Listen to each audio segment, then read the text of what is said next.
మొట్టమొదట ఈ తెలుగేవిట్రా ఇంత కష్టంగా ఉంది అనుకున్నాను. రాను రాను చాలా తేలికనిపించింది. నిజం దేవి, తెలుగు భాష ఎంతో సరళమైంది. వినటానికి ఇంపుగా, మాట్లాడటానికి సొంపుగా, వ్రాయడానికి ముత్యాలు పేర్చినంత అందంగా ఉండేది తెలుగు భాష. ఏమిటి అలా చూస్తున్నా? మీరు తెలుగు మాట్లాడుతుంటే ఎంతసేపైనా వింటూ కూర్చోవాలనిపిస్తుంది. అది నా గొప్పతనం కాదు దేవి, ఆ గొప్పతనం తెలుగులోనే ఉంది. తేనెలా తీయనైంది తెలుగు భాష.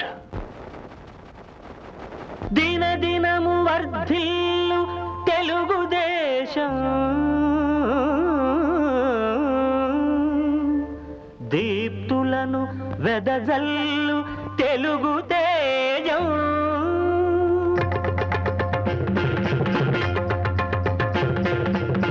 తేనె కన్నా తీయనిది తెలుగు భాష,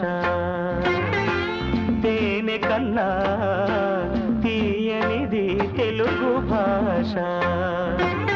దేశ భాషలందు లెస్స తెలుగు భాష, దేశ భాషలందు లెస్స తెలుగు భాష.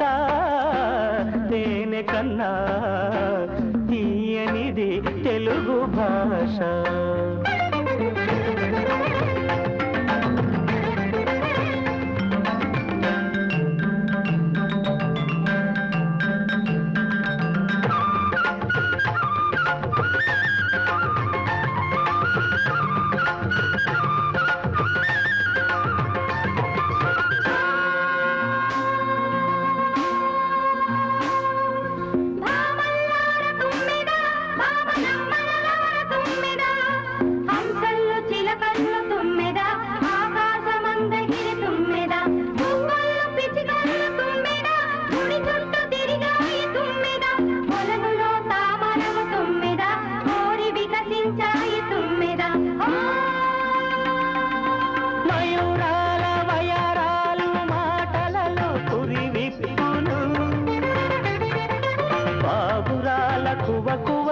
పలుకులందు నినదించును,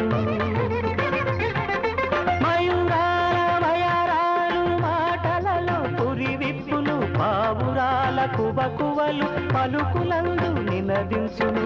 సప్తస్వరనాద సుధలు నవరస భావాల మణులు, సప్తస్వరనాద సుధలు నవరస భావాల మణులు. జారు తెలుగు సొగసులో నజాలు వారు జాతీయం. తేనె కన్నా తీయనిది తెలుగు భాష, దేశ భాషలందు లెస్స తెలుగు భాష.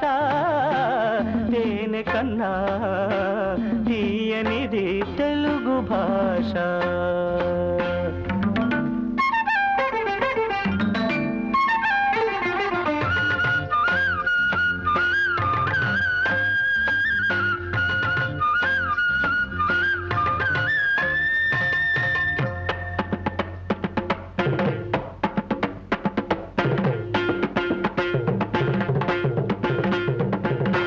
అమరావతి సీమలో కమనీయ శిలామంజరి,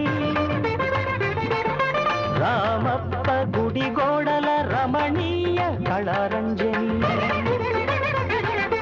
అమరావతి సీమలో కమనీయ శిలామంజరి, రామప్ప గుడి గోడల రమణీయ కళారంజని. అన్నమయ్య సంకీర్తనం క్షేత్రయ్య శృంగారం, అన్నమయ్య సంకీర్తనం క్షేత్రయ్య శృంగారం.